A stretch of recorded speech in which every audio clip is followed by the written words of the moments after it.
Chairman Worth. Here. Mayor Abendroth. Here. 8-0. We have a quorum.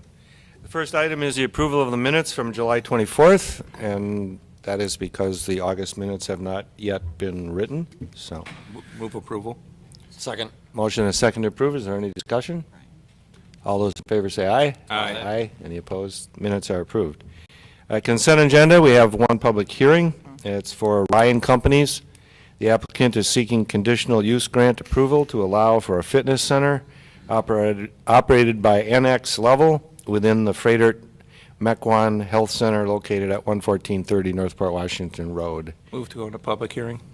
Second. Motion and second to go into public hearing. All those in favor say aye. Aye. Any opposed? We are now in public hearing. Is there anyone who wishes to address the commission on this item? Seeing none. Move to close the public hearing. Second. Motion and second to close the public hearing. All those in favor say aye. Aye. Any opposed? The public hearing is now closed. Move approval. Well, I think we could take up the next three, right? Oh, you take All four, yes. All four. Oh, sorry. Regular business under the consent agenda, we have Poblacki Sign Company for the Ryan Companies. The applicant is seeking master sign plan approval for the property located at 11430 Northport Washington Road. We also have Charles Bursek. The applicant is seeking certified survey map approval to allow for 2 lots.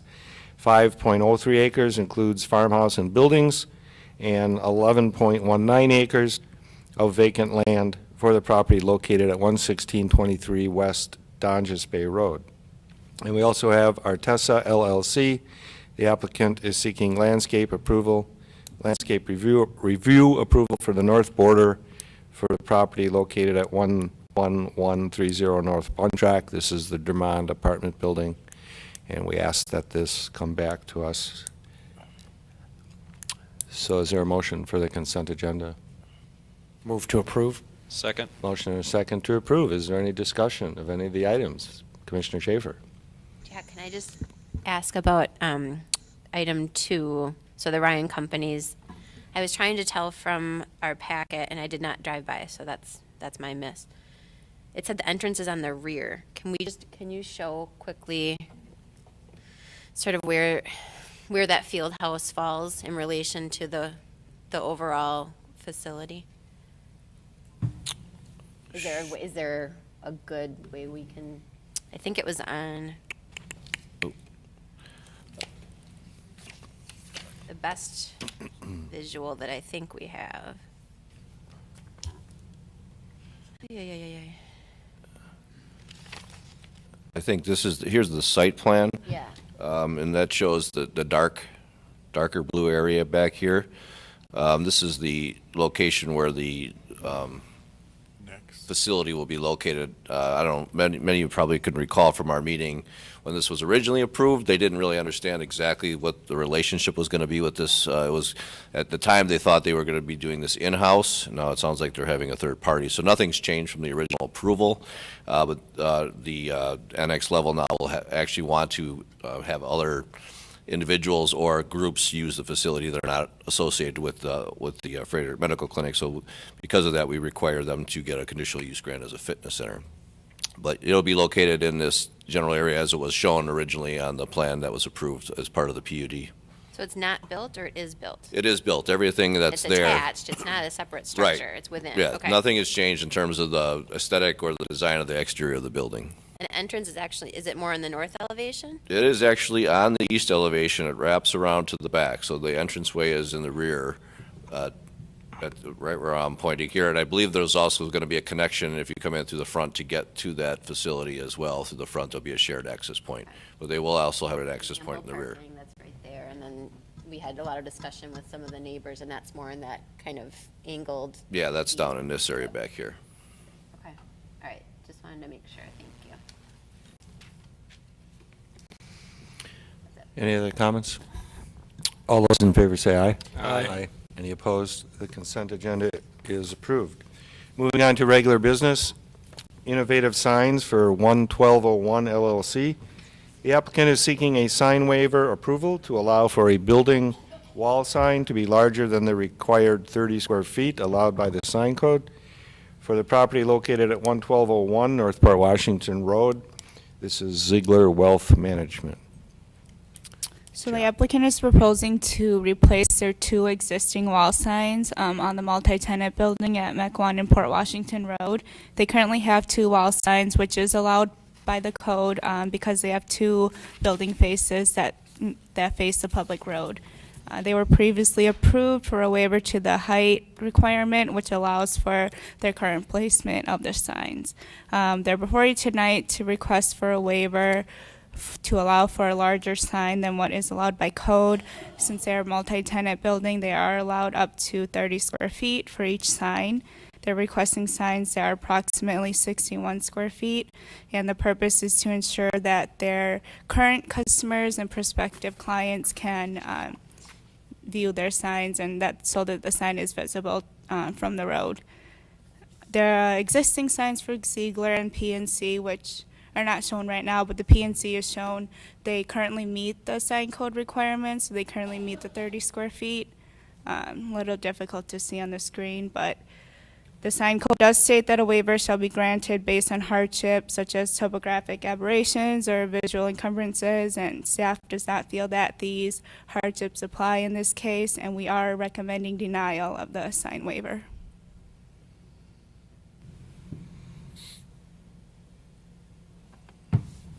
I do have, it is difficult to see, but this is the picture of the existing signs. You can see the location of the sign.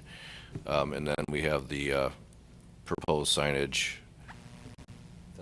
is in this location here and then this location here.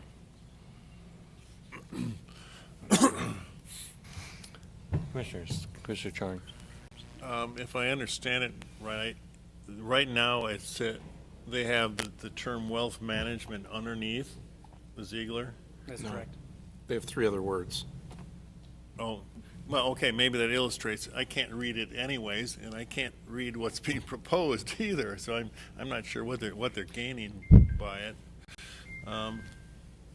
It doesn't. Capital management there. Okay. Should be.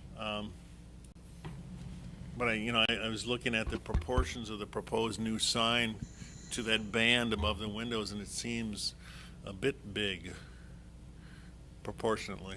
So it's my 2 cents worth. The applicant see anything? I'll go to the applicant. Do you wish to add anything to staff Sure. report? Can you hear me? Is this on? We're about to push this? No, you're good. Good. No. Good? Let's Okay. speak up a little. It's hard to hear. All right. Is that better? Yeah. Okay. Well, my name's Chad Schultz. I own Innovative Signs, and Ziegler is a client of mine. We've done like 12 locations for them across the state. The issue that we're coming up with here is that when they designed the logo, it was designed for letterhead. It's got a real thin font, and when you increase that to put it as a sign, it doesn't translate real well to be seen, to be very visible. So, to give you an idea, if we increase the size of the word Ziegler to 24 inches tall, the stroke of that letter, meaning the width of it's probably only 2 inches wide, and that you can't get enough lighting in there to make it visible. So we have to make this thickness of that sign actually about twice as thick in order to make it worthwhile. Part of the issue here is the word wealth management. At what's been approved, the size of those letters are actually for wealth management are 8 inches or 8 3/4 inches tall. And that's for the biggest letters, meaning WLTH in wealth. The EA is probably only about 4 inches tall. I can't light that. But it's not big enough to be lit. And so what we're proposing to do is make that kind of a one like a little bit of a monument or a cabinet sign, so we can put more lighting inside of there. The issue is you can't see that from very far. So, give you an example as far as how far we can see that. At 8 inches tall, you can see that, read it easily from about 165 feet away. So that'll get you about to the center of the intersection. If we increase that by 1 1/4 inches to or 2 inches to 10 inches tall, you can see that from 200 feet, which can get us across the intersection. And that's their goal, is to be able to be visible from across the intersection. Compared to PNC Bank, the stroke is still quite a bit smaller, the width of those letters. And that's the intent of trying to make this sign a little bit bigger so they can be visible from across the intersection, not from the highway, but from the intersection itself. Commissioner Worth? I personally have a hard time voting against this, although I'm going to. Because the president of the company was my high school quarterback, and I was the center. But You know, it, Whoa, whoa. but I'm still going to vote against it. You know, we have lots of businesses that would love to have bigger signs, and I don't know how we draw the line between one business and another business. I think we have to have some sort of a consistent policy, or it's unfair, or everybody in the retail center that's directly behind this building will want much bigger signs so they can be seen from Port Washington Road, even though they're not on Port Washington Road. I sat in the Wendy's parking lot to see if I could read your sign well, the current sign. Didn't have a problem with it. Now, it's not night, but Ziegler's not open at night, are they? So it's really not a wayfinding thing to have the light on anyhow. It's an That's a advertising branding, thing. that's a branding thing. Yeah, but, you know, people don't pick a wealth management company because it's got a neat sign at night. They're going to do it based on referrals and based on the quality of the services given. So, you know, I have some sympathy for a restaurant, like last month, and we still turned down Bartolotta's because it was inconsistent with the rest of our sign code and what we force everyone else to do. And in this case, you're getting branding during the day. I don't know if there's another alternative as far as backlighting or some other type of lettering we allow under our sign code, but I just don't see a basis for granting a waiver here. Chad, could we remove, I know the answer is probably no, but could we remove wealth management and just make Ziegler?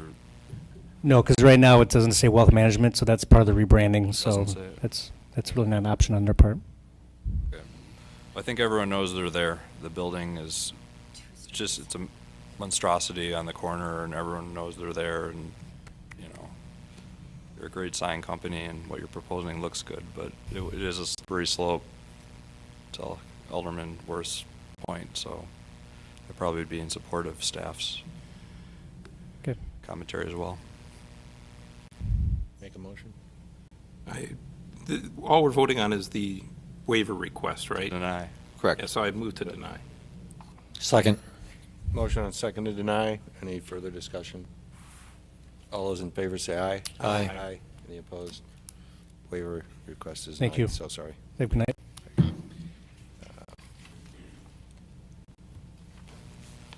Moving on to the Rutgers Company for Mequon LLC. The applicant is seeking a sign waiver and lighting approval to allow for the replacement of striping and signage on the canopy and illumination of the canopy for the property located at 11155 North Wauwatosa Road. This is the BP station at Wauwatosa and Mequon Road. The existing BP service station on Wauwatosa Road is rebranding to mobile, and they are requesting new signage and canopy changes as a result of the rebranding. The applicant is asking for 2 internally illuminated signage, as you can see up on the overhead.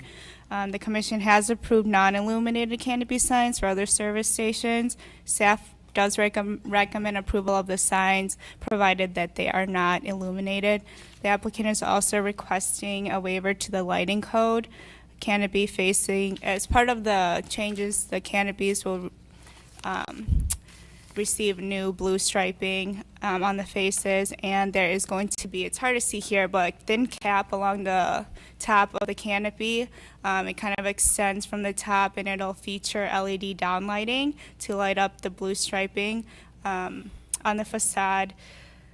Per the zoning code, lighting is not allowed on the facade or the roof of service station canopies. The applicant has indicated that the lighting in part is for safety measures for their sites, but as previously mentioned, the commission has not approved illumination in the past for any canopies in the city, and staff is recommending denial of the illumination of the canopy. Thank you. I'll go to Rutgers. Did I pronounce that right? Yes. Okay. You have anything you'd like to contribute to the discussion? No, just the safety actually was, we were talking about the lighting under the canopy. That's another issue. This lighting that we're talking about is merely just something that would reflect a little bit of that blue band at night. So, you know, we would stand out a little bit when you come by there in the dark. It's, the safety is the lighting under the canopy that we're working on, and the perimeter lighting that we're working on something else. That's just clarification. Commissioner Well, Worth? we allow the lighting underneath, right? Yes, we do. Okay. Well, for similar reasons, I'm going to vote, make a similar proposal. And I know Dave Rutgers really, really well, but Same football team? He did no, he did not play football. but he's a There's a lawyer, backup and I quarterback. represented him years ago. No, we can't give, and by the way, I think sometimes the little canopies look really nice. But we just turned down mobile on the corner of Port and Mequon 3 years ago with a similar request. I don't know how we give a different mobile station something we wouldn't give one elsewhere in the community. So I'd move approval, subject to no illumination of the canopy or sign, and subject to sign permit approval. Second. Motion and a second to approve the waiver with no illumination of the canopy. Any further comments? All those in favor say aye. Aye. Any opposed? The waiver is approved, sort of, so. Okay, thank you.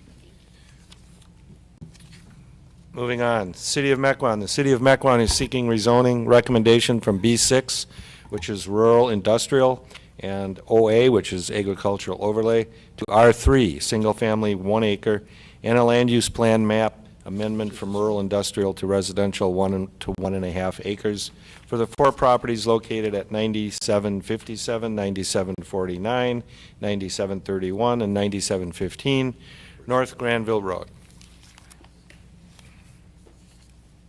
Did you want to, I don't know if you want to speak on that or first or? Well, that's up to the mayor. This was a request sponsored by Alderman Worth. There's I can put the map up on the screen of the properties. I think our packet is a little bit off in order here. These are 4 properties along Granville Road that are currently zoned B6.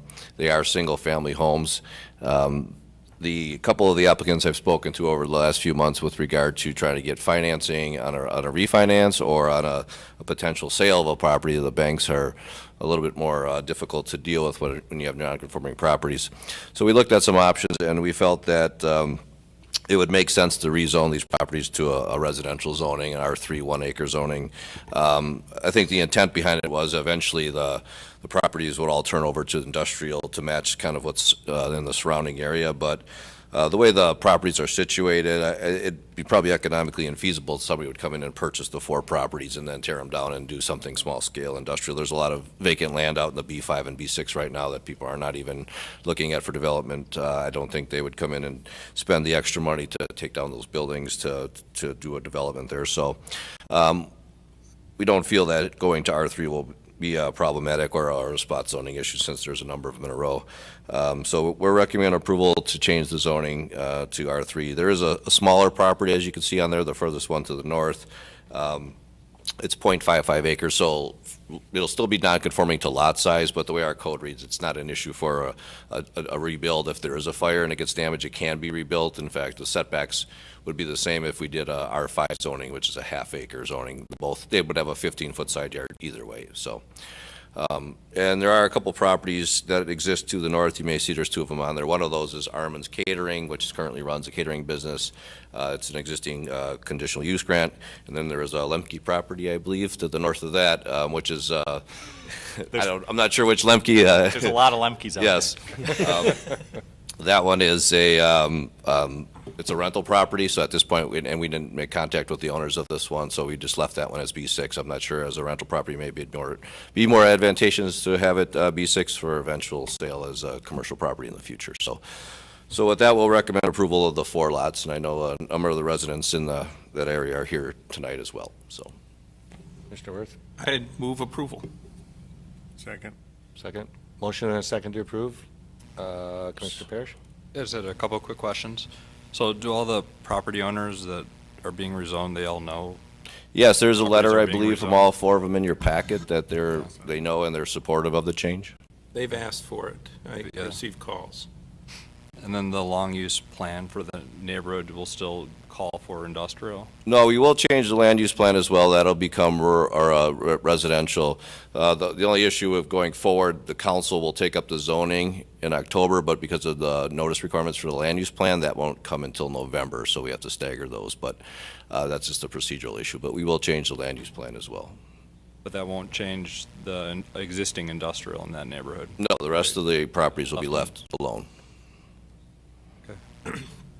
Thank you. And as a practical matter, 50 years from now or 30 years from now, if somebody found it economically feasible to buy these properties up and change them, I'm betting the council would be amenable to reversing the zoning back.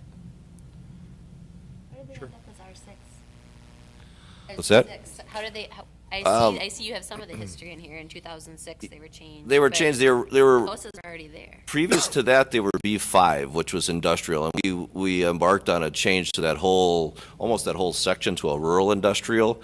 But I went back looking, even back in the 70s, it was an industrial zone. So at one point, those houses were built, and the city decided that that area should be industrial and changed them to industrial. So they've been non-conforming for quite a while. So I'm not sure why or how it happened, but it was a long time ago. Fair enough. Probably has something to do with the Milwaukee across the border. Yeah, is- the is tank all- farm. Is all industrial.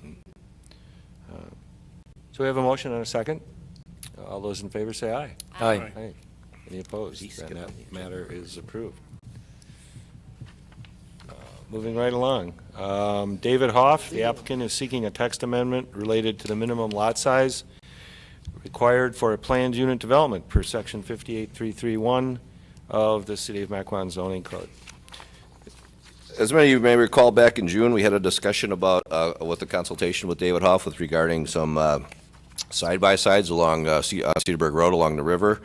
I think the commission at the time was supportive of the overall plan, but because of the odd shape of the lot and the existing office building that was there, you could not create a plan that was feasible under the current R6 standards, which is our Plex development. We were tasked to kind of go back and look at maybe what kind of modifications we could make to make this project possible without impacting the city overall.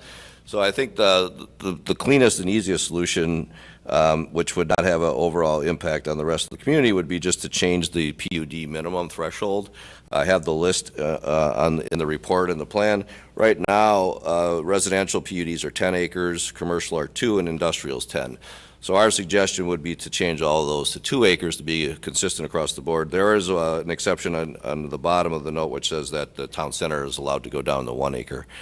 We had some discussion whether we should just eliminate the minimum size overall and just allow the commission to decide whether, a project is worthy of a PUD. But I think, to meet the intent of the PUD of a planned development, you need some massive acreage, and we felt 2 acres was probably as low as you want to go.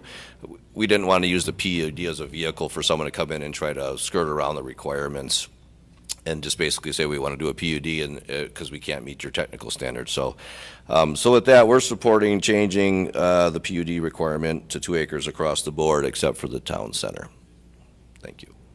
You just don't see any problems doing that? No, I mean, it's a zoning discretion. It's, the commission and the council can deny a PUD for any reason, so I don't think, this doesn't open the door to the city to be obligated to approve anything. If a project comes forward that's 3 acres and we don't feel it really meets the purpose and intent of the PUD, we can always deny it. So I don't think there's an issue with going forward with that 2 acres. Yeah, normally a PUD gives us much more flexibility. Correct. And headaches. Headaches? Get a lot more. It's a rezoning. If people come in and argue it. I actually struggled with this one a lot more just because I'm a broker by trade, and so I've tried to assemble parcels, as Jack and Kim know, and we've been, just below the 10-acre threshold, and and then people have to go and try to assemble neighboring parcels just to get to that 10-acre minimum. So to drop from 10 to 2, I'm just like going back in time, and it's like any deal that I would have attempted to put together would have been so much easier. And so I'm looking though at kind of the macro effect of what it will do in development in Mequon though, as people go around and try to put together development deals, and it really makes it a lot easier to put together projects. I think Obviously, it makes we it have more to- flexible. I'm not necessarily sure easier would be a term because there is flexibility, but again, we still have the discretion. So, but it to your point, I think it helps because there might have been deals that were worthy that you couldn't meet that 10-acre standard, so they just never went to fruition. So that does give that flexibility. and I do think it should be dropped, because 10 acres encourages massive development sizes, you know, and that's not what Mequon wants. But 2 acres might, I'm just questioning it. Does 2 acres make it too easy to put together a site where there can just be total flexibility in what goes there? So where did that 2 acres come from? Well, again, I think any number we would have drawn might have had some skepticism of being arbitrary, but we already had the 2 acres in place for commercial, so, and we felt that a 2-acre piece, at least at that point, there could be a reason, there could be a master plan that had different uses that, you know, under the, with 2 acres, you still have enough land mass there to do something creative. So we felt that was a low enough threshold. We didn't want to go any lower than that. But again, I think there's discretion by the commission and the council whether we feel that it's worthy of a PUD. If somebody comes forward with something that's, again, 3 acres, and it looks like they're just trying to maybe, you know, get around a requirement they can't meet and calling it a PUD, we can, you know, deny that or tell them that it's not really a PUD issue and have them go back and work under the guise of the current zoning. Like a setback or a offset? Right. What about density? Does that change? No, the PUD requirements basically say you cannot get any more density than you can under the base zoning. That's a requirement built into the PUD language already. So regardless, if you have 10 acres and under a 1-acre zoning, you get 10 units. If you shrink it down, you still get, it's still 1 unit. You know, you can't ask for more density as part of the PUD. I'm just curious what my fellow commissioners think as well. Well, like you said, there's probably some vacant parcels out there that could be intelligently developed, but they don't meet that 10 acres, and they sit there idle, as This you would know. create a lot of new opportunities for sure. Yeah, and maybe that's a good thing. It could be. Could be. Commissioner Worth. I doubt that there really are that many uses for, and residential for less than 10 acres, maybe a few infill sites.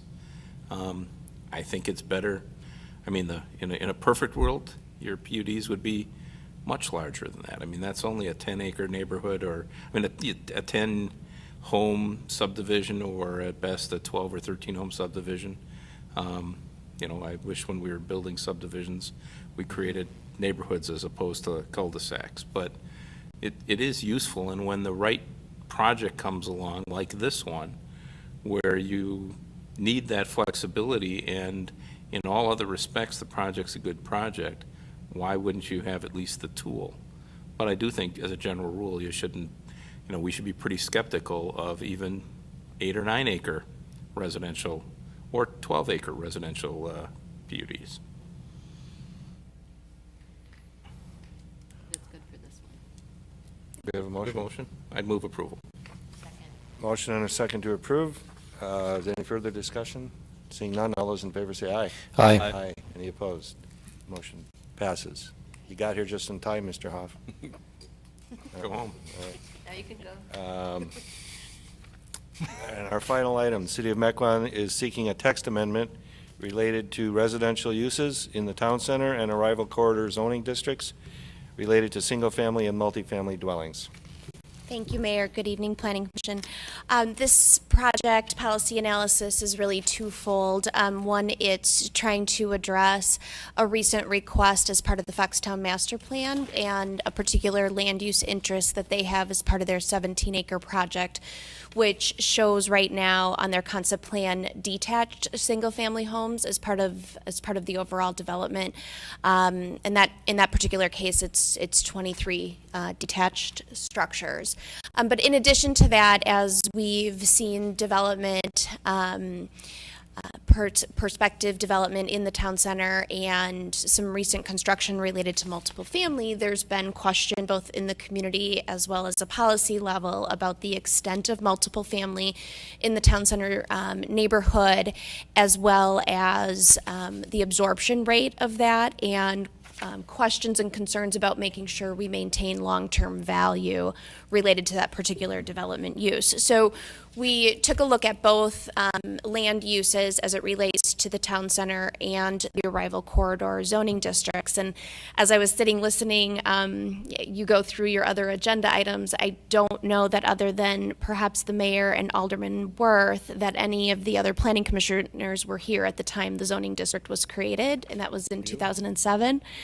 Yeah, so this is going to be a little bit new to all of you. I know you've handled a number of the development projects that had included multiple family in this neighborhood, but be patient. We'll be patient with me, and I'll try to walk you through, I think, both the original intent and how we're maybe trying to adjust to accommodate a little bit more creation of control and allow for some flexibility of other types of residential uses in the town center district. So originally, in both the town center district and the arrival corridor district, and still today, a single-family residential development in a detached building form is prohibited. And that was really based on the intent of wanting to encourage more compact development, slightly higher residential development than what we've allowed in any of our other zoning districts, because we were trying to create more residential mass in order to attract for new commercial development that was desired. It wasn't desired to redevelop this area with more, chain restaurants or to attract big box development. It was, or even, chain retail necessarily. It was really more of an interest to create neighborhood scale type development. And through a number of consulting planning work that the city had done, and I mentioned some of that in terms of the historical context, it was really a driver from all of those consultants' perspective that you really need to add rooftops in order to attract the type of commercial development that you want. And in the Melanophy retail analysis that was done, there were a couple different options even shown, and one consideration was what would happen with the market if we were to just rely on the existing residential that was in place in the neighborhood, and it was indicated that it felt that could be detrimental to this success. So we wanted to create and send a signal to the private market that we were interested in some higher density residential development.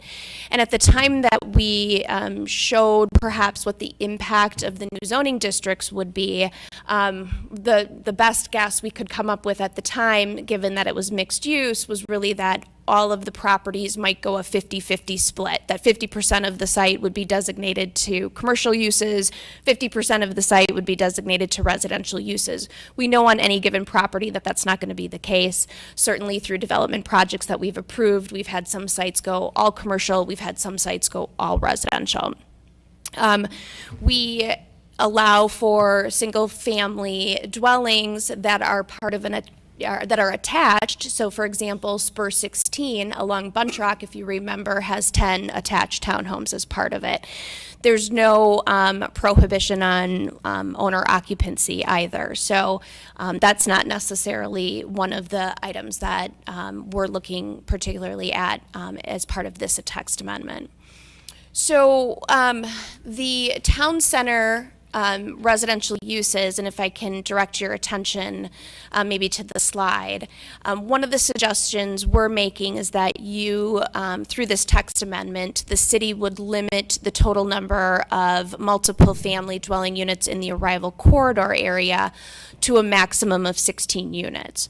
Right now, in both of the districts, if your project has more than a total of 16 units, regardless of what shape or form they come in, you automatically are required to get a planned unit development approval. And that process was put in place to allow, as you just talked about with the PUDs, allow that zoning discretion of approval by the Common Council, so that it wasn't just an automatic approval to go of higher density than that. Furthermore, if the multiple family was part of a mixed-use development and less than 8 dwellings or less, it was considered permitted. And again, that's because we were trying to streamline the process. We had already established public policy objectives that we wanted mixed use and we wanted some level of additional residential. Multiple family that was part of a mixed-use project between 9 and the 16 dwelling units was a conditional use grant. So while it didn't require a PUD or the higher level of review by the Common Council, it did require Planning Commission review and approval of those number of units and giving the Planning Commission the opportunity to have some control over the operations of that particular project. And then in terms of multiple family without being part of mixed use, if the project had anywhere from 4 to 16 dwelling units as part of the overall project, it was a conditional use grant, and we did mandate a form in which those units had to take. And in the zoning, it indicated that you could go down to a minimum of 2 units per building or up to a maximum of 6 units per building. So the changes here would be that you would no longer allow in one of the arrival corridor zoning district, the opportunity for someone to apply for a planned unit development and have more than 16 units as part of their project. You would take away their legal right to request that. It would still exist in the town center zoning district, still allow for that greater massing and higher density to be in the part of the neighborhood that's closer here to the civic campus and part of the, closer to the Milwaukee River. And then in terms of the multiple family, in addressing just a straight residential project that's not part of a mixed use, you could do a development that had anywhere from 4 to 16 units, but the form that it would take would be anywhere from 2 units per building to 16 units per building. So you're reducing the scale of the amount of residential in the arrival corridor district, and in addition to that, you wouldn't be affording someone the opportunity to come forward and ask for more than 16 units on any given development project. So let's maybe stop there and talk about some of those impacts or questions. Per project or per acre, or what do you?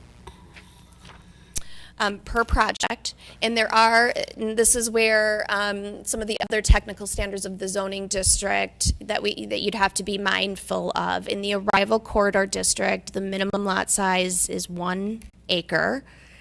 And you are required to have street frontage of 100 feet. As part of this text amendment, we are suggesting, and we wouldn't expect it to happen anyway, but as part of this text amendment, we're indicating that you wouldn't be allowed to have residential units fronting on Mequon Road. I don't think the market would respond in that particular case anyway.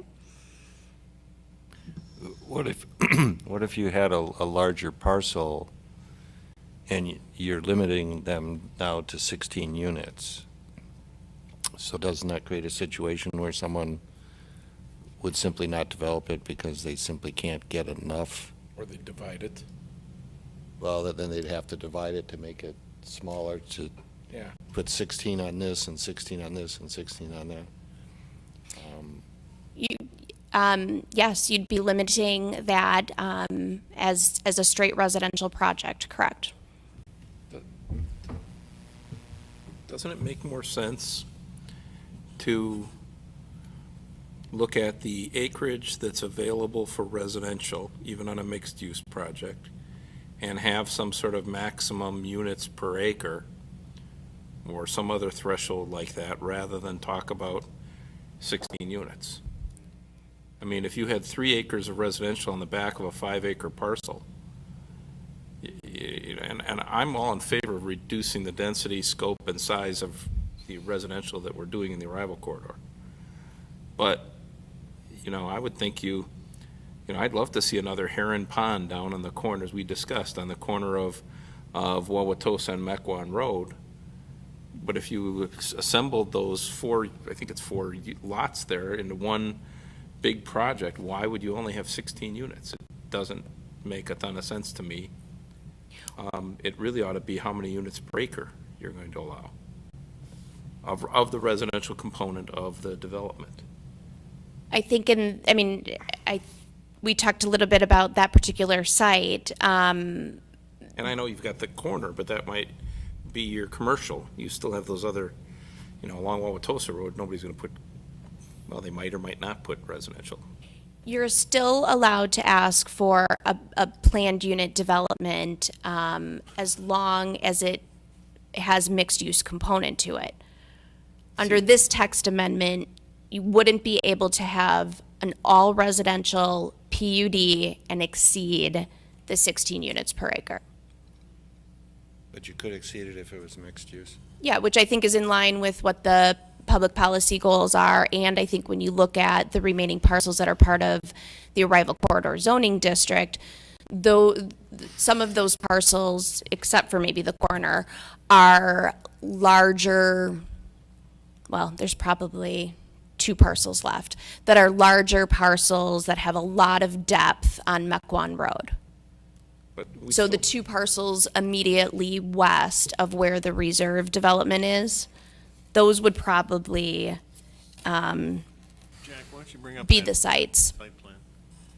But we still don't want to have another reserve on the back of one of those parcels, at least I don't. But in that particular case where it's a mixed-use development, you have the right, as we just talked about under the PUD, for control over building mass, square footage, and ultimately the density of the development. But if you're sending the message out to the market that we're not changing this as long as you do mixed use, then you're sending the message that what we've approved in the past in this area is perfectly fine as long as you put some commercial on the front end. If you do that, you're going to get applications that way, and then it's going to be hard to say no to the applicant because, geez, we put in 6 months or a year, and we've got all the architectural fees. We went along with what's been approved immediately east of here. Why? I don't want to send the message that we want. I didn't think we did to begin with. I thought the concept was that the residential and the Arrival Corridor was smaller scale than what the reserve ended up being, what Dermond's ended up being.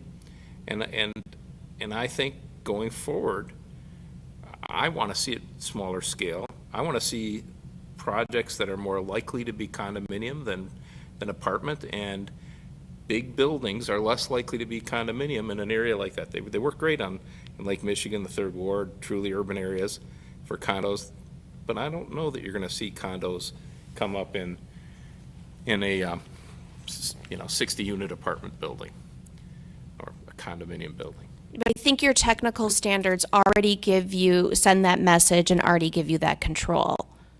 We already are limiting it based on the lot size, the fact that you have to have the street frontage, the fact that it has to be part of mixed use, the fact that you can't have a building that's greater than 25,000 square feet. What happened You with have the ability what to happened with the reserve? control that. The reserve got built. It's a beautiful building, by the way. I'm not being critical of, or it's nice on the inside. I'm just not sure we want more reserves. I'm not sure we want more Town Center 2 apartments. Well, I think what happened at the time of that development approval is that that particular statement or view was not necessarily shared at the time, because it went through a full PUD Right. process. But it got approved under the same technical standards, right? Existing. Yes. Yeah. Yeah. So it's certainly, and you're right, I'm not being critical of its approval. I'm suggesting going forward, at least from my perspective, and I think the reason why some things got approved was there was a desperation in the town center economically. At least from some people. I just think that I don't want to see big apartment buildings being built.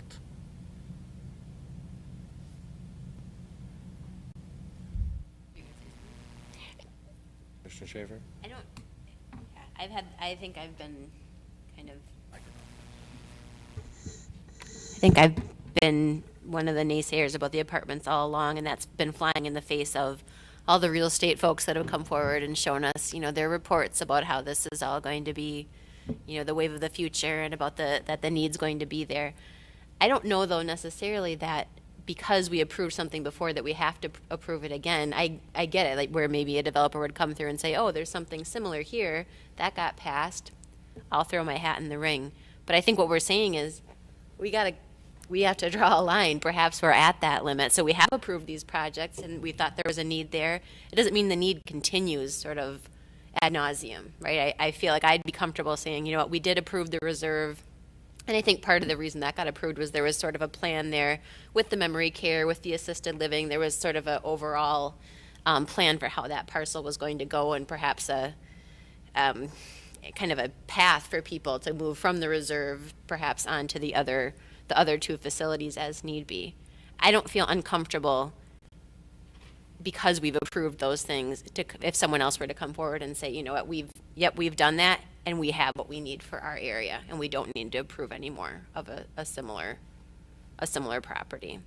But isn't it better to have the standards so we've sent that message on the front end to the developer? I mean, most developers just want a fair shake. What are the rules? I'll live by them. And if you put it into your code that says, this is what what we'll allow, this is what we're looking for, with some flexibility, that's a lot better than, telling somebody. I mean, if we told Foxtown now that we're not interested, and by the way, I am interested, so I'm not suggesting that we're done with apartments, it'd be really unfair after they spent a year getting to this point. It needs to be a message at the front end of development, not at the back end. Well, not at the time it comes here or even the council, when people have spent, tens or more thousands of dollars getting to that point. And the code is what gives you that message. I would add that it's not just the code, it's an understanding of those baseline technical standards, certainly, and some people don't look that far, but it's also communication with staff. We spend countless hours with prospective developers and development projects and property owners to try to get them in a better position to understand not only what the code allows in terms of baseline, but then if they ask above and beyond what those baseline technical standards are, what is, perhaps the questions or the obstacles that would be in front of them. And we spend a lot of that time talking about what the community context or the sensitivity may be, or what the past actions are, and if there's been a change in philosophy. So we are definitely, communicating constantly what we're hearing back from Planning Commission, questions, concerns that, the council raises.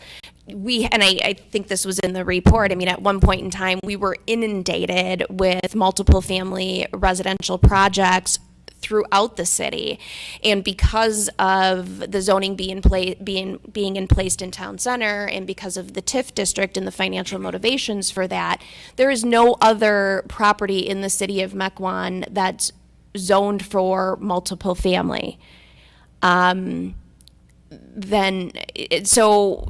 part of those discussions with those developers that were talking about locations on Port Washington Road, at the south end, or Port Washington Road north of Highland, we really were directing that if the city was going to be in a position to accommodate multiple family residential development, that we felt as though their first location and choice for attracting that would be in the town center neighborhood.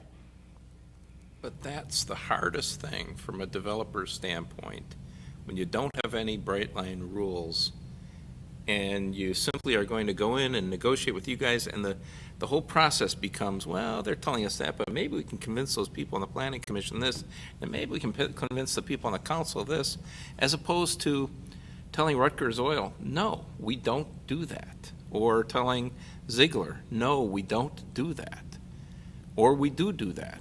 But we do tell them that, and they still have the legal right to come forward and ask the question by evidence of tonight. Sure. And I think that's where, just like the sign code says, you can't have it more than 30 square feet.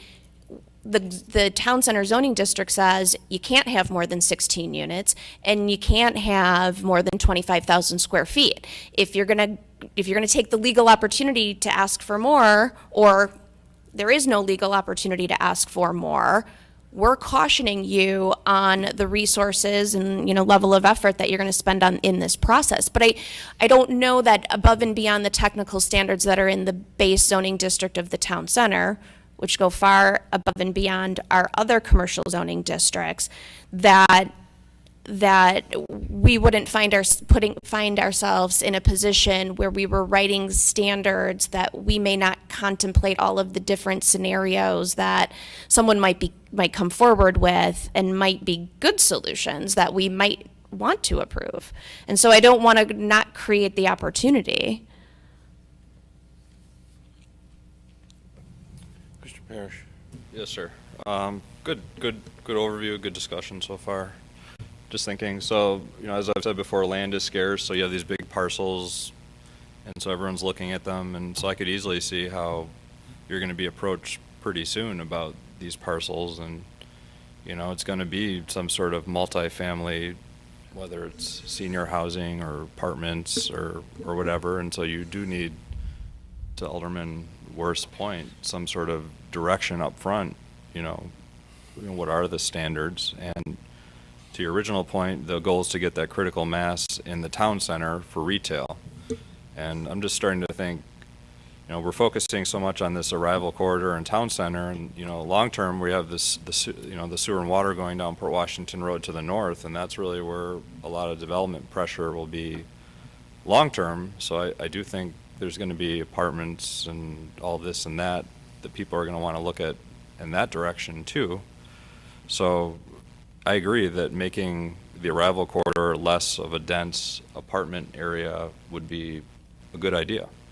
And so I don't know that limiting quantities per project is, I guess density is more what comes to mind, and you're the expert, so I get what you're trying to do, though. You don't want a lot of apartments there, so you're picking a number, and you're trying to keep a low quantity of apartments there, I think. I think the intent as we initially set up the zoning districts in 2007 was the 16 units really came based on the minimum lot size in each district. So for town center, the minimum lot size is a half of an acre.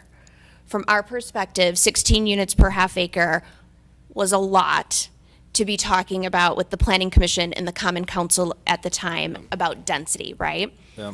And then in the arrival corridor, the minimum lot size is an acre. Even 16 units per acre is a lot at that time for everybody to get their, heads around and arms around and be willing to support that. So what we said was, let's establish those minimum lot size and street frontage, because that has a lot to do with the way these sites are going to be built in terms of, where you're placing buildings and getting those buildings to that street frontage requirement. That was really about, the site planning and the building placement. But at 16 units per half acre, at that point, we wanted to say, if anybody wants to have more density on those minimum lot sizes, they're going to have to go through the Planning Commission as well as the Common Council to get support for it. It gave our council the ultimate control from a process and procedure standpoint so that the city could ultimately control overall density for the neighborhood. So we're not going to see, we would no longer see these dense multifamily structures on these remaining arrival corridor sites. That's not going to be possible. It would probably end up being more of like a townhome. No, that's not what you said.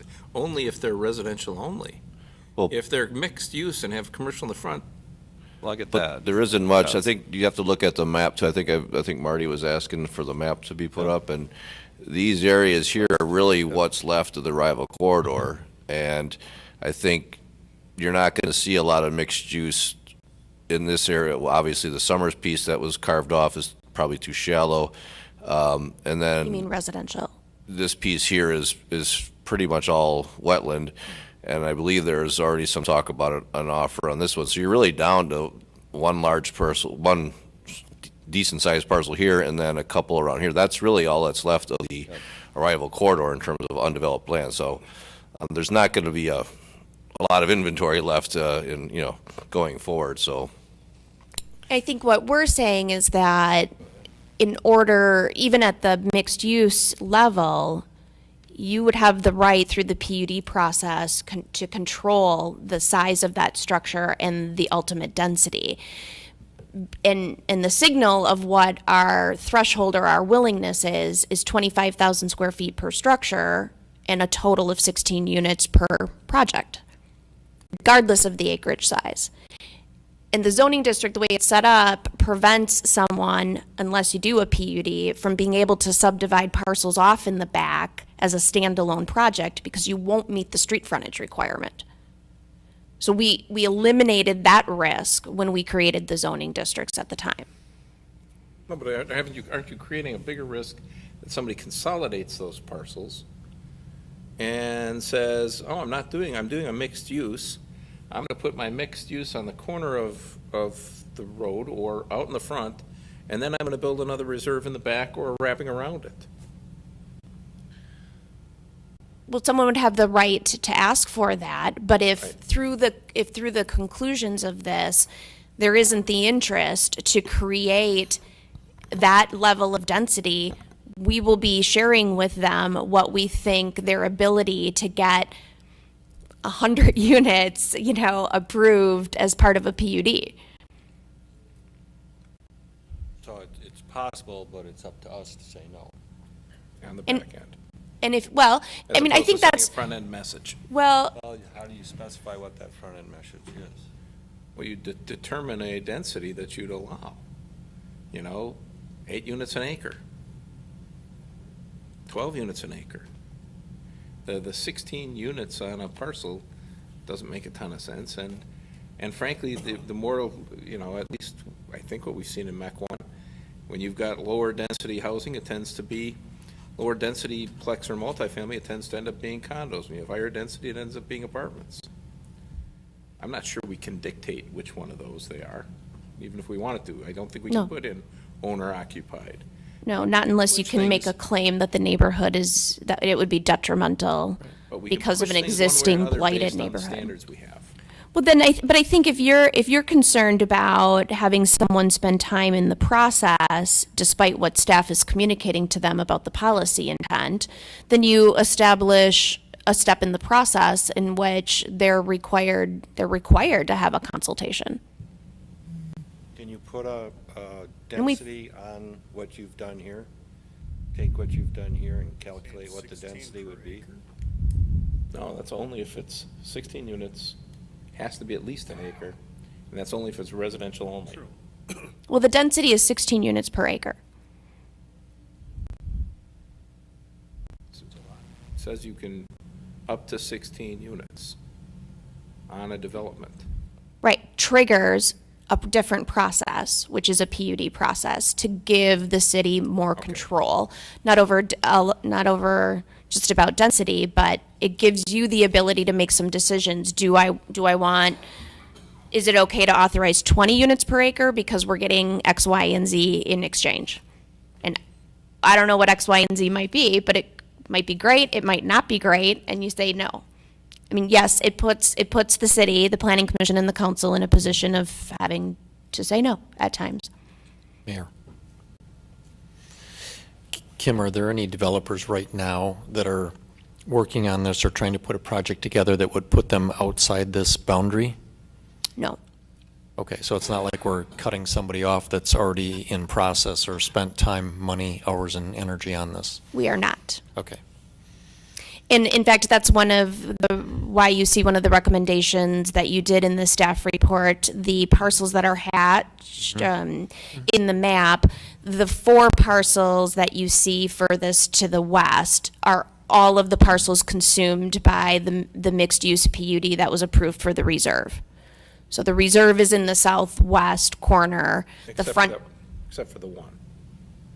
Right, the 4 to the west. Oh, yeah. Yep, the one parcel to the east is an existing retail center. I would just like to make it a little more specific rather than them having to guess, and then they have to come for your consultation, then they have to come in front of the planning commission and they're still guessing. Can we be a little bit more specific up front and take the guesswork out, and it takes time, energy, and effort out of their schedule to to figure out what is possible, what's legal, what are we going to approve? We could perhaps do that. We would need to have a discussion about what those policy goals are then, what those technical, those policy goals are, so that we can translate that into technical standards. And then, we have to achieve some consensus here. And we can take the time to do that. I mean, this is our first, time bringing this forward. As you saw, and tomorrow night I'll introduce it to the council too. We always do that early in the process so that we can get their feedback as well. One of the other suggestions in the staff report, and I did reach out to a firm, but there would be the opportunity to have secure some professional assistance in terms of understanding what's available from a residential market standpoint and looking out over the next 5 to 10 years, and not just as it relates to what the city of Mequon's opportunity is to capture in terms of apartments in the market. What is our opportunity to capture single-family residential development? Is it and what form does it come in? How much can we capture from a rental standpoint, from an owner-occupied standpoint, from attached or detached, single family versus multiple family, and looking at absorption rates so we can better understand over the course of the next 5 years, how do we want to be strategic about accepting residential units in town center, and then also looking at maybe what is the low and what is the high range of parameters from a density standpoint or total number of rooftops that's needed in town center in order to continue to attract and support the type of commercial development that we want. We would not probably have Outpost, Cafe Hollander, or Collectivo if it weren't for the intent of the town center neighborhood. All of those companies vetted properties with city staff on Port Washington Road, and that particular location did not meet their brand. So I think that's an indication of some of the quality type development and retailers and services that we can continue to attract to the neighborhood. The consultant could help get us in a better, parameter or framework of maybe what is the threshold that's available, and then we can make choices about how that fits in with the community's interest and the other policy goals for town center. I didn't include the scope of services here because I just spoke with one particular firm. Perhaps, if this idea has merit, the Planning Commission could certainly, be responsible for looking for a consultant and managing that project. That's certainly within your authority to do so, and I can reach out to other companies. I will tell you that the scope of services was between $17,000 and $18,000 to do that.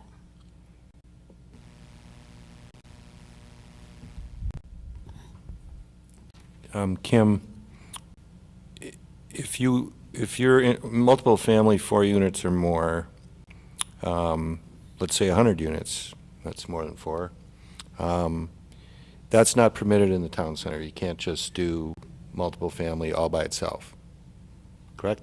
Correct. You have to do mixed use. Right. In the arrival corridor, multiple family, 4 units or more, let's say 100 units, is a conditional use. So if I wanted to build a 100-unit apartment building, I could come and ask for a conditional use. No, only 4 units to 16 units total would be a conditional use grant. If it's more than 16 units in the arrival corridor, you have to go through a PUD process. That's the old language. Her new language clarifies it a little bit when you go down further, and the language is very confusing that way. Even the new language is somewhat ambiguous. It says proposed. Yeah, except that when you actually look down at what she's put in the actual ordinance, which is the last 2 pages of your packet, it says multiple family dwelling 4 units to 16, Okay. which actually should say if not part of a mixed-use development. I mean, the labels are very, and I think that would be a reading that, in the existing code, that a lot of developers would think, oh, as long as I'm over 4 units, I can do it on a conditional use basis. Right. It's, Probably wouldn't get approved. but, yeah, it's just not a very easy ordinance to follow.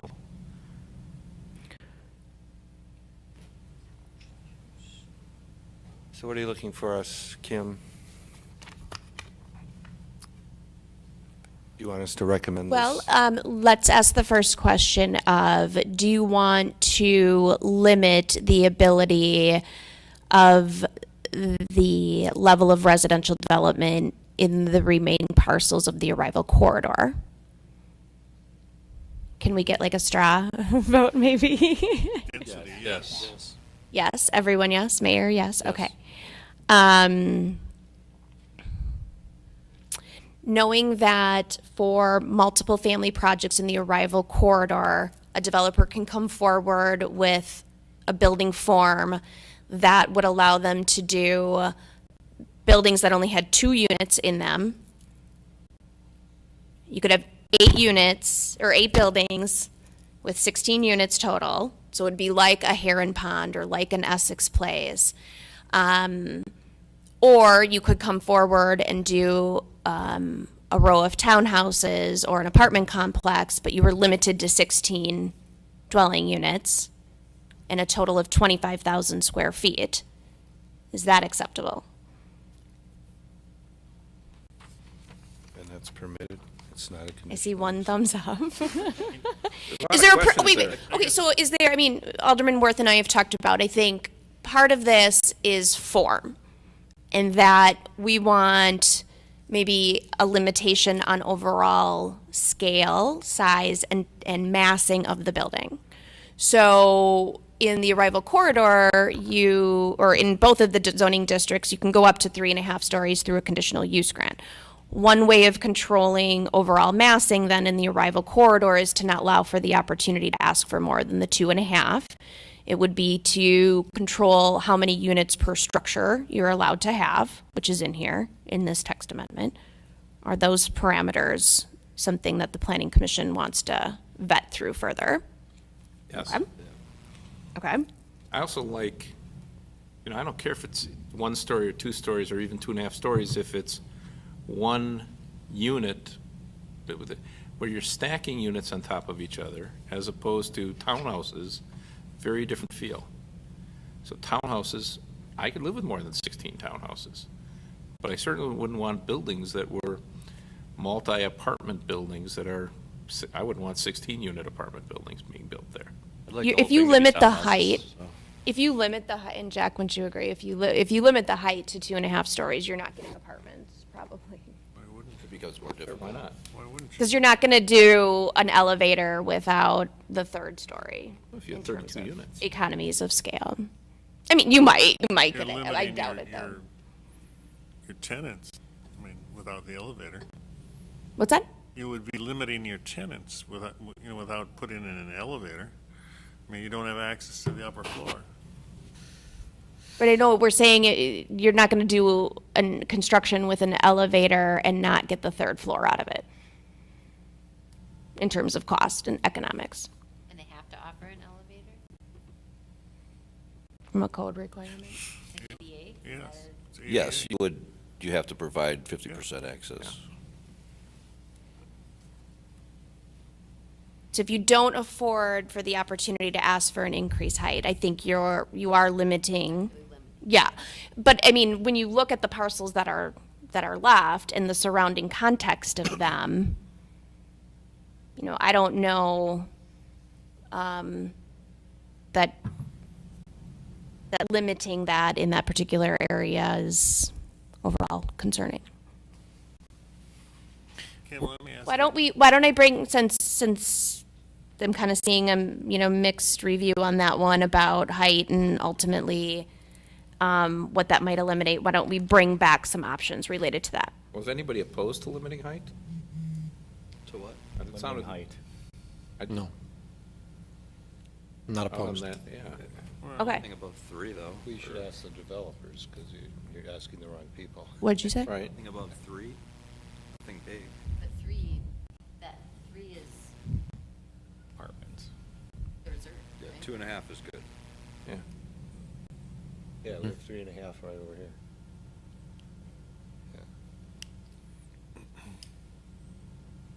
I don't know, with the very few parcels that we're talking about that are left, I feel like, not to minimize the point about having developers go through unnecessary effort just to come here and be, told no, but I feel like there's enough guidance that staff can give, given the discussion that we're having and the appetite or lack of appetite for additional high-density apartment buildings. I mean, we're talking about a couple additional parcels, right? So it's not that we Right. have No. so much additional growth that's coming that we're gonna have to be fending off these developers and saying, whoa, no to you, no to you, yes to you. It's gonna be, there should be able to be quite a bit of guidance given, I would think, before anyone would choose to come here. A space that's probably 5 times as big as Town Center 1 and Town Center 2 is left. If you look at Town Center 1 and Town Center 2, and then you look at that yellow, there's multiples of both Town Center 1 and Town Center 2 left there. You know, Town Center 1 is just that little, that little The rectangle. finial, right, the corner where the finial is right now. Yeah, those 4, 5, 6, 7, 8 lots. Then look at the size of Town Center 1 and Town Center 2. I mean, this is much more land than Town Center 1 and Town Center 2 are combined. So you could have a lot of development here. But again, I you also think we have, should have the same conversation for the Town Center zoning, by the way. you also have the threshold see it per the there either. current zoning that you can't go more than 16 units in the overall project unless you come forward with a PUD. Kim, let me That a- gives the city the ultimate control to hear what the development proposal is, decide if there's public benefit to it or not, and still put, unlike a conditional use grant, you don't have to give, all of the findings and standards necessary to reject that PUD. I mean, of course, we want to base it on some of our policy objectives, and if it is counter to that, you certainly, want to be as transparent as you can be, but it gives you full control over the few parcels that are left in the arrival corridor. Kim, would you be able to put language in here that ties it to lot size or density versus just 16 units per project? I mean, I don't know how to define that. I mean, a project is on what parcel of land, what size land, what density? Can you be more specific? I guess that leads to a question I wanted to ask. If someone purchased those 3 properties west of the reserve, would they be limited to 16 units? Because they've now combined those parcels? That wouldn't make any, well, first of all, they'd never do it. PUD. They Wouldn't make come in any with a sense. mixed use. They Per could the exceed that. baseline standards of the code, they would have acquired, I don't know, what is that, maybe combination, 13 acres there? Of those Oh, 2 it's- parcels, Less than that, of all 3, even if they included the Probably 8. wetland? probably 8 acres total. Yeah, that one next to the reserve is probably 3 and 5. So, and then the other one's a little bit more, maybe 10 acres. If they came in with a master plan That was wrong. for that, and it showed more than 16 units per acre, it would automatically trigger the PUD. I'm sorry, not 16 units per acre. 16 units per development, it would trigger the PUD. That's your point. Right. Yeah. I think it has to be tied to the acreage. Well, By the way, I was wrong when I said that there's multiples. I was looking at the wrong parcel, but that was kind of a dumb comment of mine. Right, it should be tied to acreage. I think there will be a struggle to come up with what that appropriate density should be. And I think it would be arbitrary, and I think you're gonna end You're up, basically saying it's I think 16 you're gonna end up having people apply for PUDs to even go above the standard of whatever density you choose to establish per acreage. So this was really, the way this was drafted was to tie certain land uses and certain densities to a process that, as the greater massing there was and the greater density there was, it gave the city the ultimate control. Particularly because we are aware of the concern over too dense of projects. And so we wanted to give the flexibility to the market to show us their creative concepts. We signaled to them, if it was mixed use, you probably are going to have, greater success. And in town center, it's more appropriate than a rival corridor, but you still are going to have to go through a process if you're going to ask for anything more. Well, 16, And that was strategic on our part. 16 might be too low. I don't know if you could do like a hypothetical, not a stacking plan, but if you were to choose, do a condo layout of the site and then figure out the exact amount of condo units that we could get, We did do that at the Okay, time so of how the many- zoning district. We hired actually Lakeside and Tusca to come in and take our zoning code provisions for both town center and a rival corridor. We picked multiple sites, both in town center and a rival corridor, and one of them is, similar to the deep projects that you're seeing on Mequon Road. And they flushed the zoning out in a couple different scenarios on each parcel, so that we could. So you have data about what? Mm-hmm. Okay. Is it more than 16 condo units per lot? Yes, there were some scenarios that they went through What that kind of would condos? show all residential and more than 16 units. One or two? I mean, Yeah, the town. Breakwater downtown is 102 units on 4 acres. I mean, you can do all sorts of things. But are you talking about? One or two you're unit talking about condo plex? structures, yeah. Okay. Yeah, low density condo structures. Well, I think Thinking there you was, could probably get more than 6. I get what Well, Kim's trying to say. well, I think- So, I understand, and there's so few sites, so to set some density for like 2 or 3 sites, maybe it doesn't make sense. All I'm saying is maybe it makes sense to just set a higher unit threshold, and it sounds like she might actually have the data just to say, here's what realistically could go on here in a low density situation.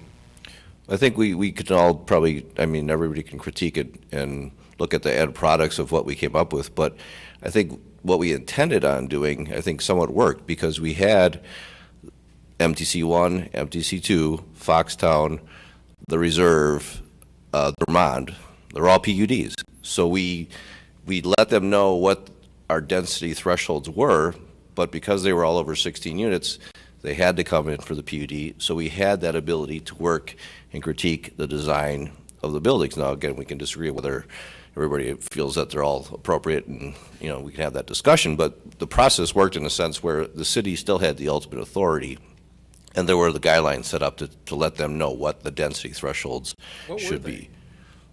What What's were that? the thresholds you passed on to them? Well, again, based on that 16 units in the town center, or the corridor, and the 32 units in the town center district, because you had the ability to split those up into individual lots and get that same density.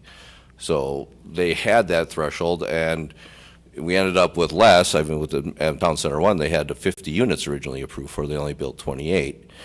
So we had that ability to do the negotiations, to work through the process, to come up with a design that we felt was, more appropriate, and that's without maximizing at 16 is not basically giving away the store without any ability to have any say in the process, and so that's why we did it.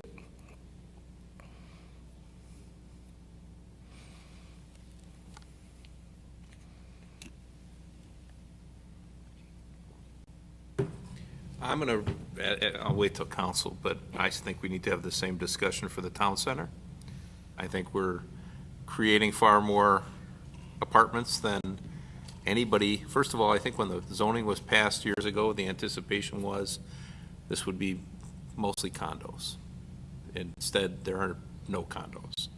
The anticipation was You say 450 to 500 was the number thrown out there. I think the council thought we'd be somewhere between 400 and 500 units, and with Foxtown, we're already at that 400 unit level. And, you know, I think the anticipation was that I certainly had no idea that we'd end up with big apartment buildings. And I thought, yeah, we were leaving some flexibility. But I'm one of the more pro-development people on the council. I don't think I would have voted for it if the concept was that as far west as Dermond is, that we would have 8 years ago or the reserve, we would have foreseen an apartment project like that. We have some now, and they're nice, and that's great. But I don't want to see a whole lot more of it. I mean, I think Foxtown, they're in process. We shouldn't mess with their process. But I think at some time, you ought to slow down the process. Maybe someday, I think we ought to make some zoning changes to reduce the density, reduce the number of units that we're going to get, and maybe someday we find that we want to increase it. I think yes, will the town center play out some more? I hope so. But we've accomplished a big hunk of what we were already looking for with the developments that are done and the developments in the pipeline. And what we're seeing is the real interest people have is building apartment buildings. You know, I don't want to see a whole lot more. You know, I see the for sale sign that went up in front of the reserve. There's no real intent to put anything there. They got their apartment building. You know, I think if Town Center 2, if we let them, they'd say, well, we don't really, you know, I just think that the intention is to build apartment buildings right now. And we ought to, at some point, we are a single-family community. Having some diversity of housing is great, but, you know, gosh, years ago, there was a fight if you wanted to build a small multifamily. I mean, effectively, one family owned all the apartments in town. You know, now we, I think at some point we ought to step back and see how this plays out. I also agree we ought to have some more standards about what apartments are like inside as well as outside. I would also just like to add, I would be opposed to spending the money on consultants at this point. You're not talking a huge area. I think a lot of discussion could be done before you get to that point. I agree. I'd just like to add a couple things. At the time of the zoning, the creation of the zoning district, it was not contemplated that the city would sell its 10-acre parcel. And you're going through that process added the potential of added the additional 156 units. So you have to take that into consideration with the original counts. I would say that we have not accomplished all of the things or most of the things that we had intended to accomplish. And there is a component of making sure that, I guess what we have accomplished is that there is a sign of success in the type of traditional neighborhood design that we started out in hoping to motivate and encourage to happen. And you do see an increase in activity with the types of commercial uses that we have. And I think we probably should have expected, and I think it is successful, that we've been able to attract residential to the neighborhood, because every consultant that we paid money to told us that that's what you needed in order to be successful. And so I think it's more about trying to find the right balance of how much residential to attract, in what form, and establishing the threshold to make sure that we continue to be successful in attracting the commercial development that we hope to attract. I think what would be unsuccessful is to have non-contiguous parcels along Mequon Road develop in the form of traditional neighborhood design, and then leave other parcels that are infill to those in the typical suburban context that is similar to Port Washington Road.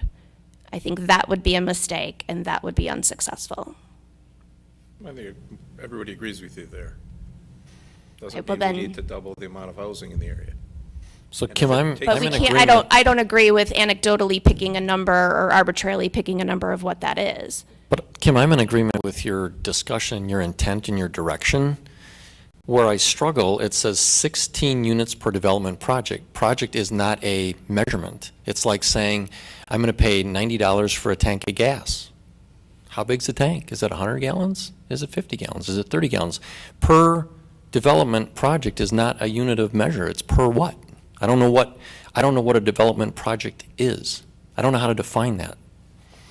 Well, it's defined by the minimum lot size required of the zoning district. Which is? 1/2 acre in town center and 1 acre in town center, in arrival corridor. Okay, so that means I can put 16 units on a half acre, or I can put 16 units on a whole acre, a full acre, depending on if I'm in the arrival corridor or the town center. Correct.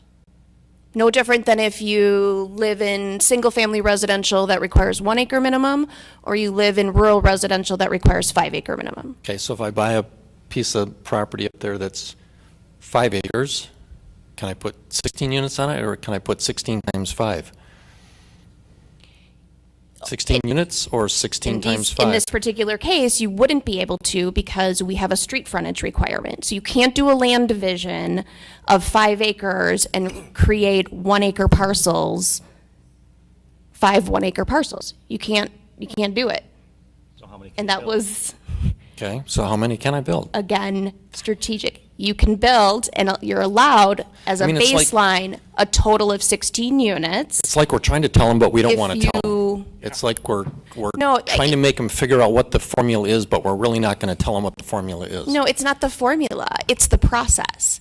The amount of density and massing is attached to the hierarchy of the process that we think is desired in order to have control and reduce the risk of the density. Okay, so I agree with gives that. I'm just full trying to make it, discretion. maybe because I'm a layman and I'm not a developer, I don't understand that, but it seems like there should be a very simple formula. I agree with your intent and your approach and what you're trying to accomplish. I just don't see, I can't understand that from reading 16 per development project. I guess all I can say is that any of the developers that we worked with have not had a problem in understanding that approach. All right, if they understand that and there's no confusion and they don't go through hoops and hurdles to get there and come up with 16 designs and then they come and sit in front of us and we go, nope, you can't do that. But that's only if it's just residential, right? Once they put mixed use in, then they can go over that 16 per development, correct? I'm sorry, what There- was your that- scenario? That's only if it's just residential, they're limited to 16. Once they put a sign out front that says there's going to be commercial up here, then they can exceed that 16 per. Oh, mixed use, even with 16 units, requires a PUD. But they cannot go, there's no opportunity for a PUD with the new writing if it's just residential, correct? In the arrival corridor. Yes. That's what's suggested, yes, as a way to control the overall number of units and the massing So in you're- the arrival corridor. So you're definitely sending a signal that you want mixed use, because you're limiting them to 16, no Yes. question asked. But that's already signaled in the current zoning. Okay. I mean, that was the signal early on. Okay, I just wanted Yep. to be clear on that. Because we're arguing about that 16, but nobody's really going to, that's not going to affect anybody. They're all going to come forward with a mixed use so that they can exceed that, right? Well, I don't think they'd come forward with mixed use just to try to get around that residential issue. They're going to Well, if you've have got, the sense that the mixed use is going to work. And then we're going to get the, but that gets back to your point. If you've got 5 acres and you're limited to 16 on that whole 5 acres, if you're just residential, and you put commercial on it, now you're 16 times 5. That's a lot more potential. Or a lot more than that. You could Right. put No, you're still 100. limited, aren't you? No. no, you're you're not, PUD, you're not limited. well, you are by this, ultimately the city's control. So, yeah, which the city hasn't given you any guidelines that. So what number would you, I mean, what number would you pick? I mean, any number is, I guess becomes. we also did this, and I think Commissioner Mason's got a good point, but I think it also works in reverse. I mean, we have an R6 zoning district that allows 4 units an acre, and I don't think we've ever, at least in the last 15 years, ever allowed anyone to go up to that 4 units an acre. So by just putting a requirement of the code doesn't necessarily make it clear for the developers either, because at least 3 of the 4 last R6 developments were limited to, I think, 1 unit per acre. So sometimes having those requirements in there and we don't follow them is kind of confusing to a developer Well, that's as not the good flip either. side. What's that? That's not good either. You should follow the, change the requirements if you don't like the requirements. But give people an idea of what the rules are in the code. They shouldn't have to come and negotiate with you, and they should be able to read what our standards are. If they comply with the standards, they should be able to go ahead. But I would argue that the technical standards of the zoning district do that, and it's signaled by the process in which it's associated with. If it's permitted, I mean, if you meet these standards, it's permitted. If you meet this next level of standards, it's conditional. If you go beyond that, it's a PUD. And everybody's gone beyond that, right?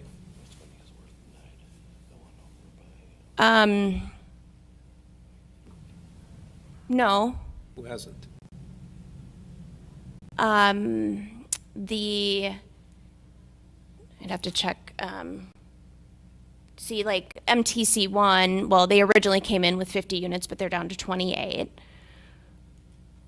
The reserve, the Dermond project received density bonuses, but the reason why it came in as a PUD because it was straight residential. The density matched what the minimum lot size was, and they got density bonuses through other mechanisms that were already afforded as part of the zoning code. Spectrum, of course, isn't a PUD. Outpost isn't a PUD. And we've also been, I guess, the council signaled that they don't want to offer any town center tip incentives for any straight residential projects either. So that's another, I guess, policy decision and signal to the development community that, again, we are motivating and we want to see mixed-use development as part of that. Is that in place right now, that pure residential Germond?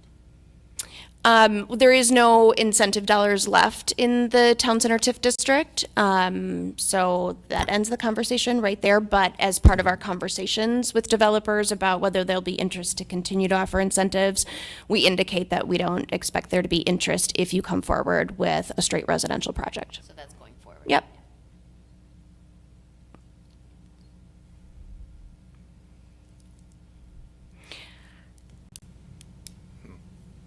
So I got some feedback about limiting residential development in the arrival corridor, consideration of reducing height. It sounds like we're still struggling a little bit with density as a measurement versus just total number of dwelling units. So we'll flush through that and come back with some concepts and ideas for that. Are we comfortable with the form that you could have two units like a heron pond, or you could have a total of X number of units? You want to talk a little bit more about, at least maybe at a future meeting, about how many units per building? Or do you want to let that? Say that again. Well, right now the code is set up that you can have anywhere, you can have structures that have anywhere from 2 units per structure up to a total of 16 in the arrival corridor. Except in a PUD, Right. which is what they're going to build anyhow. Just make everything a PUD. But it would be one structure per. Yeah, and then have some that standards side for the though, right? PUD. Well, what standards above and beyond the base zoning district are you interested in establishing as part of the PUD? How big buildings can be, how dense properties can be, in whether it's a PUD or not. Well, but they're already established if it's not a PUD. I know. Okay, You're so making what a- would be you're the tweaking next, those. what would be the next level of threshold that you would want to establish in a PUD? When we don't do that right now in our other commercial districts under PUDs in terms of, Well, you are, as far as the single-family housing that you're proposing here. You've got all sorts of technical requirements that they, the width of the lots and the setbacks and what have you. but that's because the current zoning district doesn't address detached single family, so we had to address it. The zoning district already addresses minimum lot size, minimum lot width, street frontage requirements, setbacks. It didn't do any of that for a land use classification of single family residential. So what we have now is we have minimum lot size, we have street frontage requirement, we have total number of dwelling units, we have total height, we have FAR, we have massing, meaning the total amount of square footage allowed per building. If we're going to create another level that you can't go beyond, even through a PUD process, then we've got to go through a set of analysis of what is that next level or layer that we want to control. But I mean, at that point, I would start to question what's the point of the PUD process? If we're going to mandate all of that as a next threshold, why wouldn't it just be a checklist? If you meet it, you're approved. I mean, that's streamlining the process, but then it takes away any of the control associated with any risk that you wrote a technical standard for a condition that you didn't contemplate. Your zoning code is 12 pages long dealing with just that issue, and then you get a project in that you didn't foresee, and you might not like the unintended consequence of it, and you're in a position to have to approve it. I think when you're talking density, building height, the fact that multifamily or plex housing needs to be single occupant per, you can't stack them on top of each other. Some of those types of things, you're not going to have unintended. I can't imagine what your unintended consequences are, and if you find out that your standards are wrong, you change your standards.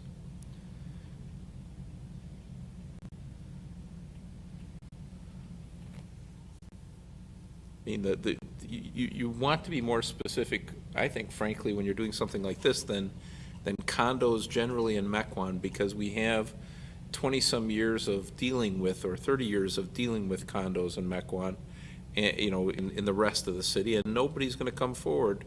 I think people know that they're not going to get approved a 16 units per acre condominium on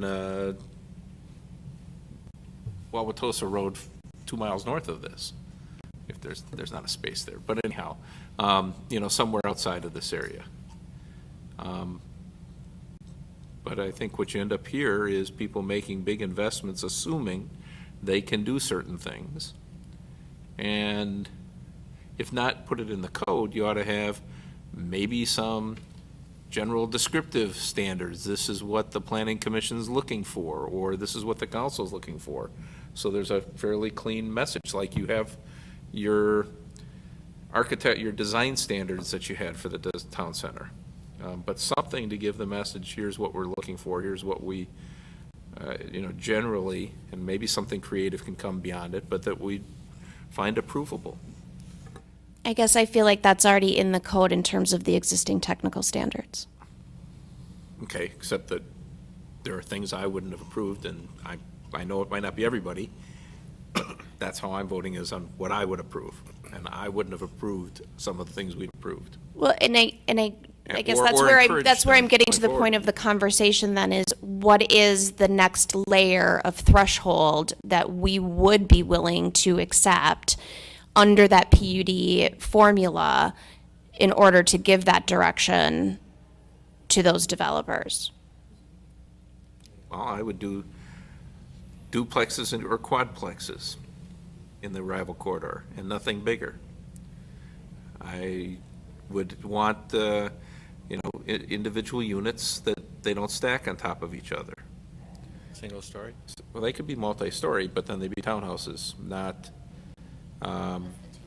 yeah. Well, it could even be 2.5 stories tall, as long as one unit owner was occupying the whole thing, making it more likely to be a condo, making it more like a home. as opposed to an apartment. And I don't think I'd ever exceed the 16 units per acre. In fact, I'm not sure I'd go above the 8 units per acre. And I'm talking about anywhere here, not just in the arrival corridor.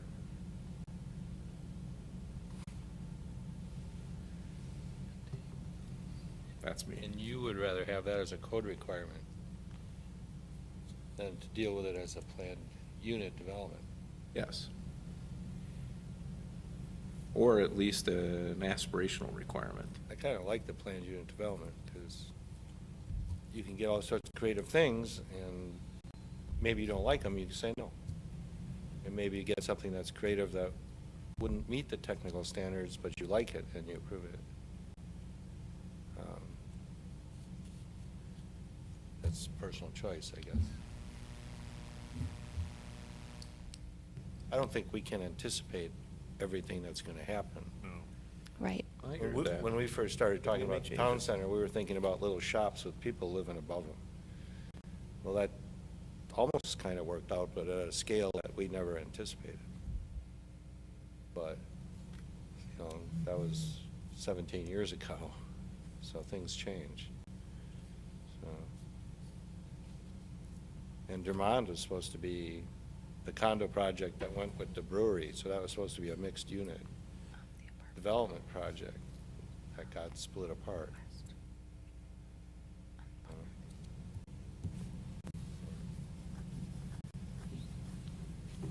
Yeah, I'm confused too. I don't know.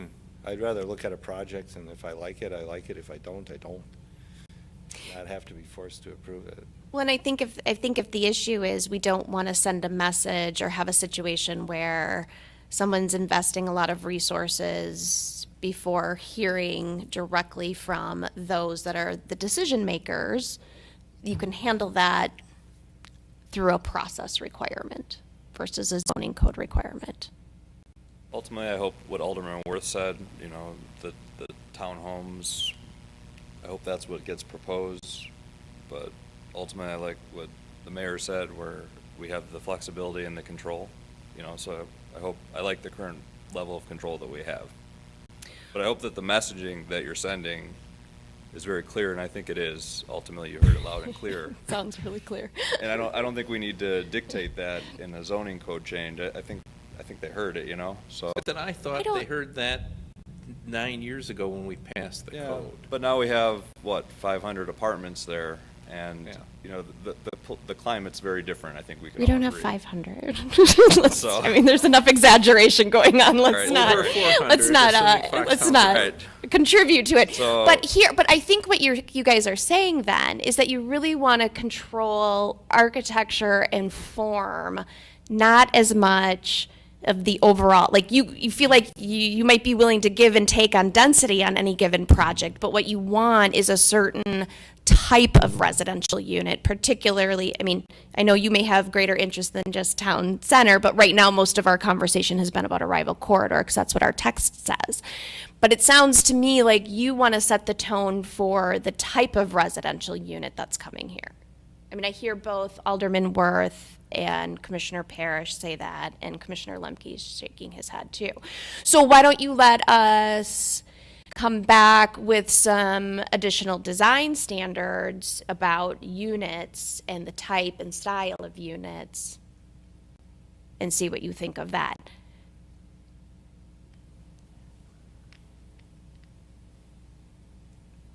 I don't know what my fellow commissioners think, but that's what I would love to see. And it's okay to take a little bit of time with this. I mean, when we first approved the zoning district, we had multiple committee of the whole meetings, a meeting in which we actually approved it. We were here until 1:30. So, I mean, it's okay to take a little bit of time if we need to get it right. Let's do that. That's true. That's true. So I'm not here to pressure you into making a decision tonight, and I'll get feedback from the council tomorrow, and then, you know, we can kind of see where there's consensus between the planning commission and council and weigh out our options. Would you like us to table this? Sure. I mean, I have some direction on some I'll things that I move can to work table. on. For a second. Second. Okay, good. Motion and a second to table. All those in favor say aye. Aye. Aye. Any opposed? Item is tabled. Thank you for doing this. Next meeting is October 9th, and look for a motion to adjourn. So moved. Second. Motion and second to adjourn. All those in favor say aye. Aye. Aye. Any opposed? We are adjourned.